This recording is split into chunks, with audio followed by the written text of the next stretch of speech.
ख़बर शामिल कयूं पिया रुकन बुरड़ा खां। रुकन बुरड़ा में PPMPA जाम शबीर अली जे मान में मेवो भील पारां आजानो ॾिनो वियो।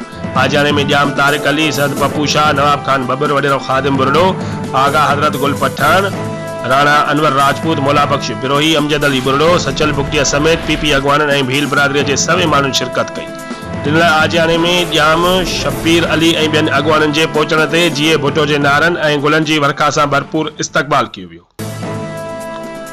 इन लाइ आजाने दौरान अवामी मेड़ खे PPMPA जाम शबीर अली खिताब कंदे चयो त बलदियाती चूंडियूं ज़िले सांगड़ अंदर असां PP जियालनि लाइ सियासी इम्तिहान आहे। असां 26 जून ते उन सियासी इम्तिहान में वोट तीर जे निशान ते ठपो हणी हमेशह जीअं वॾी लीड सां इम्तिहान पास करे ॾेखारणो आहे। हाणे ज़िले सांगड़ में हिकु ई नारो गूंजी रहियो आहे, उहो जीए भुट्टो जो नारो आहे, जेको सिर्फ़ु अवाम जो नारो आहे ऐं बलदियाती चूंडुनि में सॼी सिंध जीअं ज़िले सांगड़ असांजे मुखालफ़नि खे इमरान खान जीअं पंहिंजी नाकामीअ ते मातम करण खां सवाइ कुझु बि नसीब न थींदो। जॾहिं त आजाने जी मेज़बान मेवो भील, आतम भील, गोरखियो भील, सरवर भील ऐं ॿियनि भील बिरादरी जे माण्हुनि PPMPA जाम शबीर अली ऐं ॿियनि महिमाननि खे सिंध जी सकाफ़त अजरकू पाराई। रिपोर्ट करे रहियो आहे जान मोहम्मद WB न्यूज़।